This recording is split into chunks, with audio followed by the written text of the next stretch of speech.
Gênesis 3.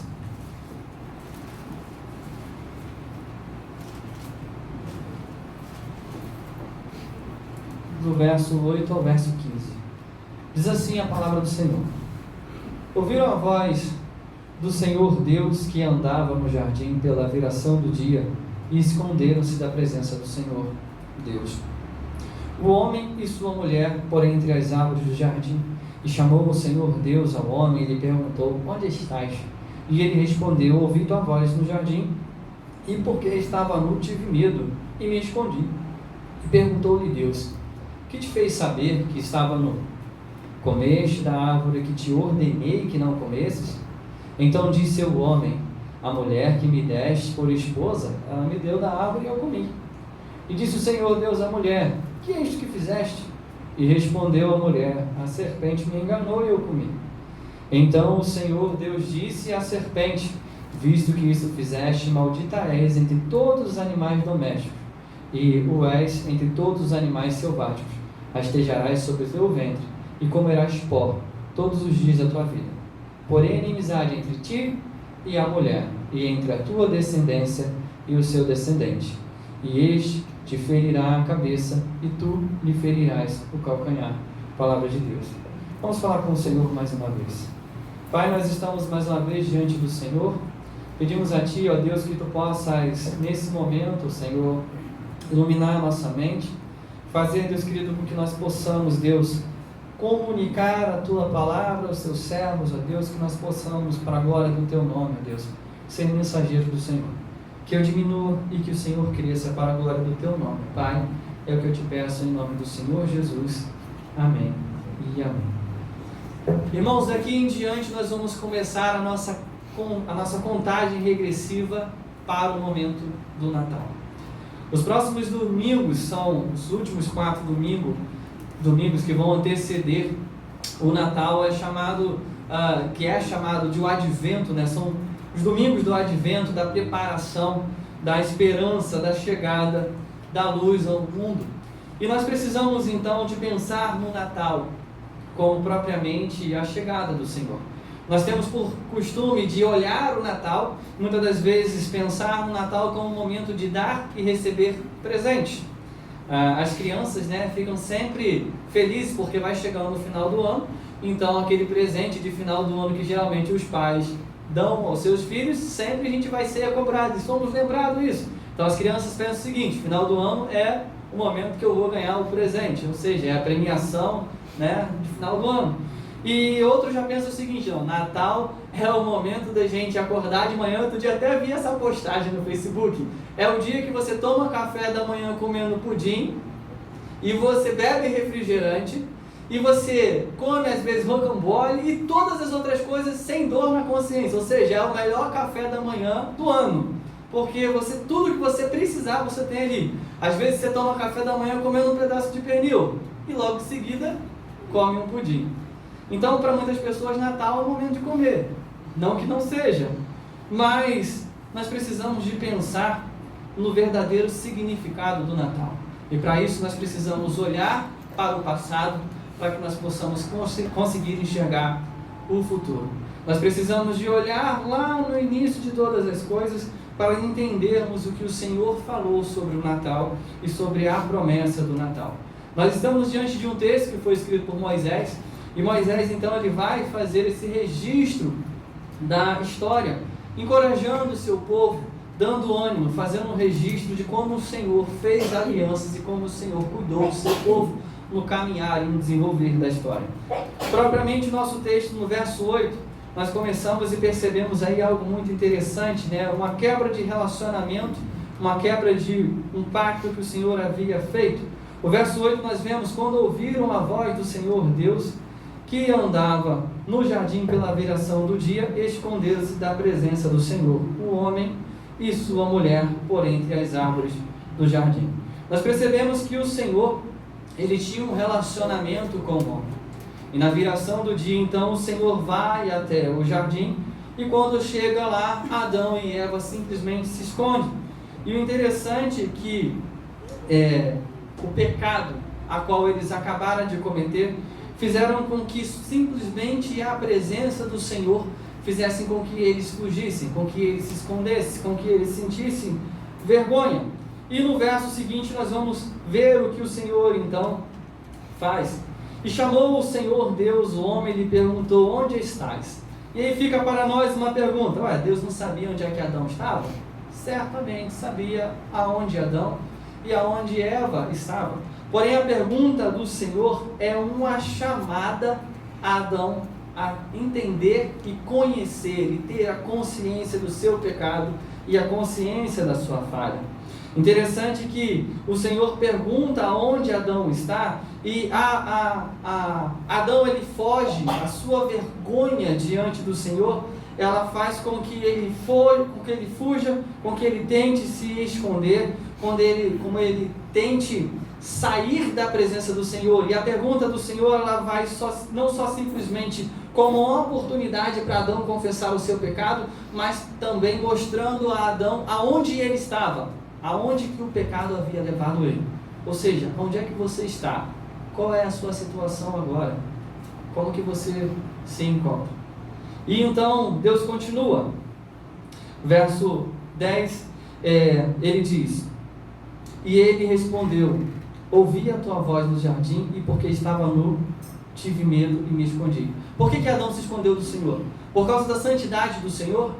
Interessante que nós percebemos Deus dando uma oportunidade para Adão entender o que ele havia feito, entender o que ele havia praticado. Porém, no momento em que o Senhor pergunta onde você está, ele diz: porque eu estava nu, eu me escondi.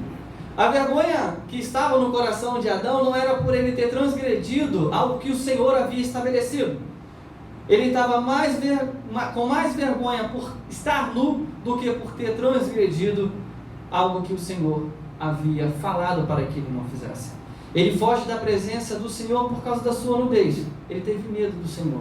Então, ele se esconde. Continuando então no verso 11, perguntou-lhe Deus: que te fez saber que estava nu? Comeste da árvore que te ordenei que não comeste? Deus mais uma vez pergunta para ele, dá a oportunidade de arrependimento. Deus mais uma vez vai fazer a pergunta: o que te fez saber? Como é que você sabe que você está nu? Você fez o que eu falei que não era para você fazer? Porque eu te dei uma ordem que não era para você comer dessa árvore especificamente. Você tinha todas as árvores do jardim, mas aquela dali eu falei: não coma. Você comeu dessa árvore? Então, ele vai continuar falando no verso 12. Então disse o homem: a mulher que me deste por esposa, ela me deu da árvore e eu comi. Nesse ponto vai começar então, no verso 12 e no verso 13, um jogo de culpa. Ninguém assume o problema. Fica então um jogando para o outro. Deus deu mais uma oportunidade para Adão se arrepender, e o que ele faz? Ele simplesmente foge daquilo que o Senhor havia perguntado. Ele poderia ter respondido: sim, Senhor, eu comi da árvore que o Senhor falou para eu não comer, e eu pequei, eu errei. Não, ele faz o seguinte: eu preciso de resolver um problema. Eu criei um problema e agora preciso de resolver. E como é que eu vou resolver? Vou passar a culpa para alguém.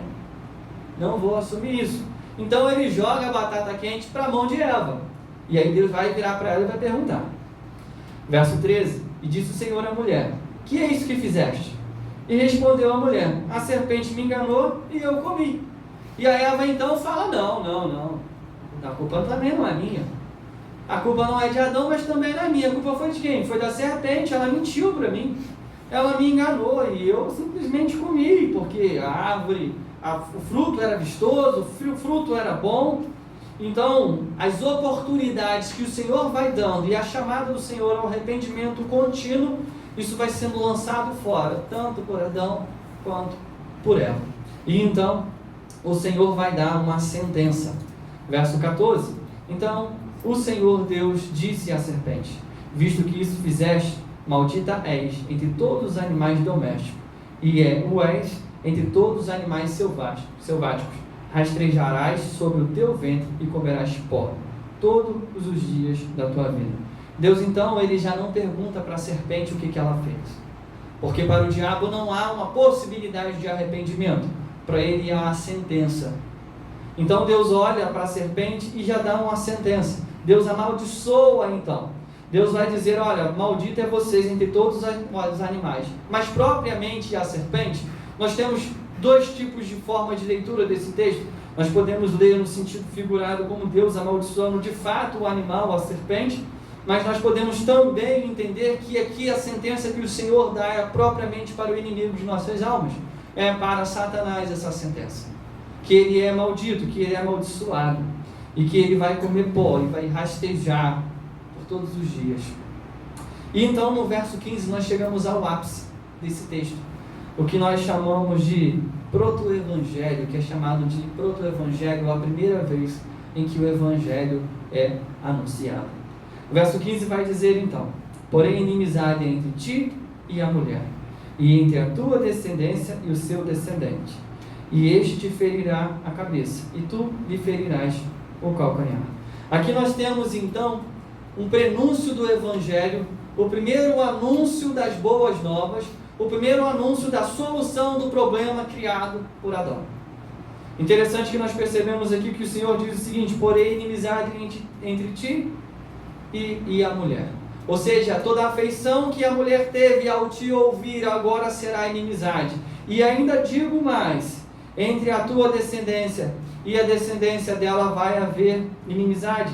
E da descendência dela vai vir um, que ele vai pisar na sua cabeça e ele vai te vencer. E o interessante é que o anúncio do evangelho aqui, ele é dito de forma clara que o evangelho, ele é levado, a boa notícia, ela é levada, porém, algum sofrimento vai acontecer para que esse evangelho fosse propagado. E nós percebemos que a morte do Senhor Jesus é um sofrimento extremamente pesado, onde o Filho de Deus leva sobre si todos os nossos pecados, todas as nossas iniquidades. Ou seja, ele derrota, ele pisa a cabeça da serpente, mas com sofrimento, mas com dor. E o interessante é que nesse texto nós temos alguns aprendizados para as nossas vidas, algumas aplicações para as nossas vidas. E a primeira aplicação nós vemos no verso 8, que é o seguinte: o pecado nos faz esconder-se do Senhor. Interessante que nós percebemos que quando Adão e Eva eles pecam, eles fogem da presença do Senhor. O nosso formato de culto nos faz sempre lembrar, e eu acho que isso precisa ser algo contínuo na nossa vida, lembrarmos continuamente de como o nosso pecado ofende ao Senhor e como o nosso pecado nos afasta do Senhor. Nós percebemos que Adão simplesmente foge da presença do Senhor porque ele havia pecado. E é isso que o pecado faz, ele nos afasta. É como se você pegasse o ímã, e quem já pegou o ímã quebrado, criança faz muito isso, né? Quando o ímã quebra, você tenta juntar as partes quebradas, mas ela não consegue mais juntar onde se rompeu. E assim é o pecado. Com o pecado nós não conseguimos nos aproximar do Senhor. Com o pecado nós não conseguimos nos achegar a Deus. Então nós precisamos de entender que o pecado nos faz escondermos do Senhor. O pecado nos afasta do Senhor. O pecado faz com que nós venhamos fugir continuamente da presença do Senhor. E o mais interessante é que é isso que o inimigo de nossas almas quer. Ele quer nos afastar do Senhor. Ele quer nos fazer estar distante do Pai. Porque quanto mais distante do Senhor, mais vulnerável nós ficamos. Quanto mais distante do Senhor, mais risco nós corremos. Quanto mais nós nos afastamos do Senhor, mais fácil fica para o inimigo de nossas vidas nos ferir e nos atacar. Então, o primeiro aprendizado de hoje é que o pecado, sim, ele nos faz esconder-se do Senhor.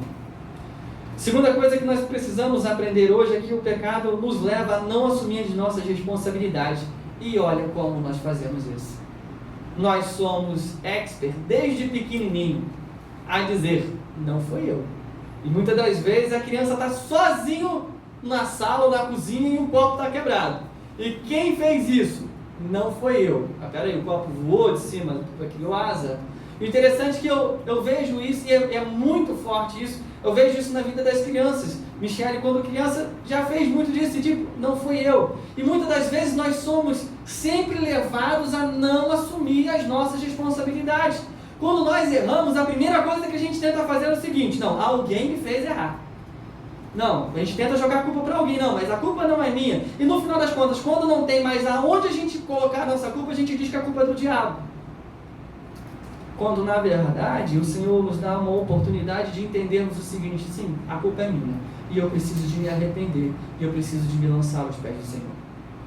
Esse texto deixa claro para nós esse jogo de responsabilidade.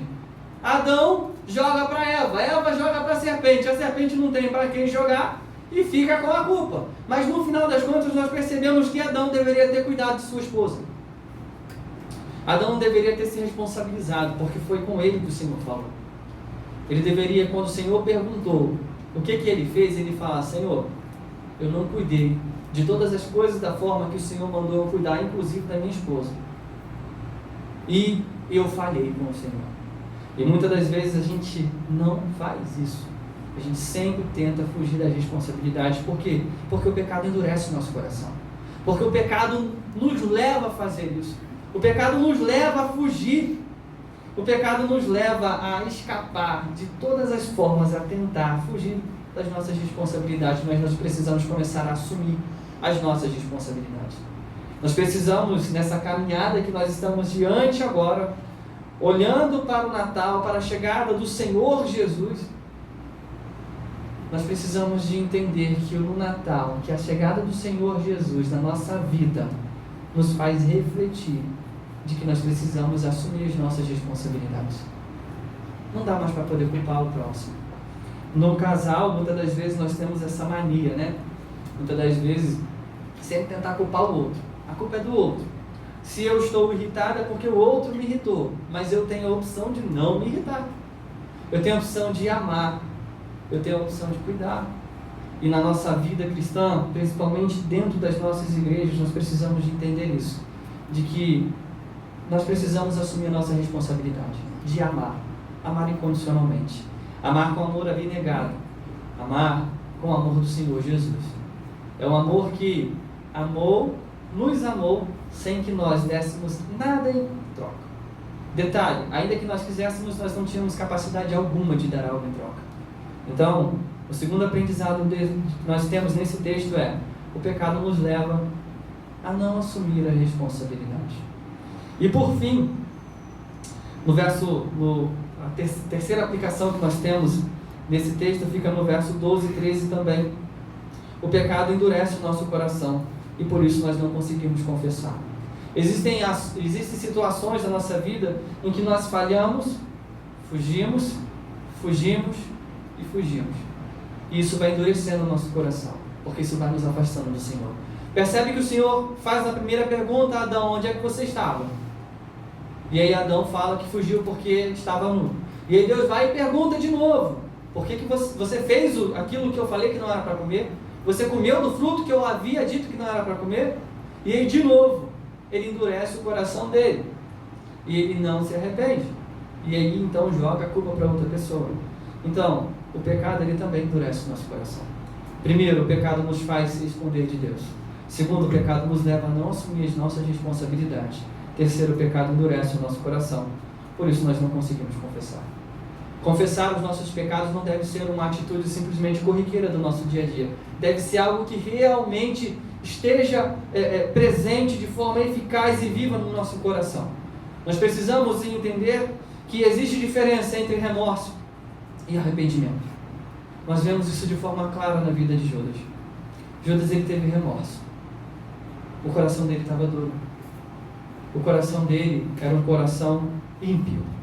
E nós vemos um outro exemplo na vida de Pedro. Pedro errou. Ele falhou, mas ele se arrependeu.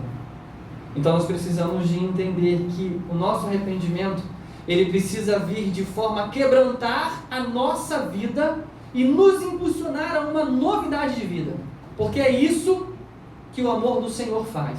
Ele quebra, ele despedaça o coração endurecido e impulsiona para uma novidade de vida. Por último, nós temos o aprendizado de que, diante de tudo isso que eu disse agora, de que o pecado ele nos faz esconder de Deus, o pecado nos leva a não assumir a responsabilidade, o pecado endurece o nosso coração, e aí fica a pergunta: e tá bom, e agora, o que eu vou fazer? E eu quero que você vá para casa hoje com uma boa notícia. A boa notícia de que existe alguém que tem o poder e a capacidade de quebrantar o nosso coração, de perdoar o nosso pecado, de levar todas as nossas iniquidades. A conta está paga, irmãos. A conta está paga. Cristo Jesus é o anúncio desse Natal. A luz que chegou em meio às trevas. Diante de toda essa situação que nós vemos acontecendo com Adão e acontecendo com Eva, Deus poderia simplesmente ter jogado todo mundo no inferno quando aquilo dali aconteceu. Porém, no meio daquela confusão, onde ninguém simplesmente assumia a sua falha, onde todos os corações estavam duros, o Senhor então promete que viria um, que de novo devolveria a vida a nós, devolveria a nós um coração quebrantado. E esse é Cristo Jesus. Então, nesse primeiro domingo do Advento, nós possamos então pensar nisso. Começar a se preparar para o Natal e pensar que o Senhor Jesus, Ele é o significado desse Natal. E que o Senhor Jesus, Ele é tudo aquilo que eu preciso. E eu gostaria de te desafiar a, primeiramente, se apresentar a Deus continuamente. Errou, irmãos? Não foge, não. Se apresente diante do Senhor. Melhor é receber a repreensão do Senhor do que cair na mão do inimigo. Porque o Senhor sempre nos trata com graça. O Senhor não nos dá aquilo que nós merecemos. Ele nos dá aquilo que nós precisamos. Continuamente. Então, se apresente ao Senhor. Segundo, assuma as responsabilidades. Assuma as suas responsabilidades. Nós precisamos de entender que o que houve aqui no Éden, esse jogo de responsabilidade, nós não devemos fazer igual. Então, diante dessa palavra, assume as suas responsabilidades. E por fim, quebrante o seu coração aos pés do Senhor. Hoje é uma noite diferente, é uma noite especial.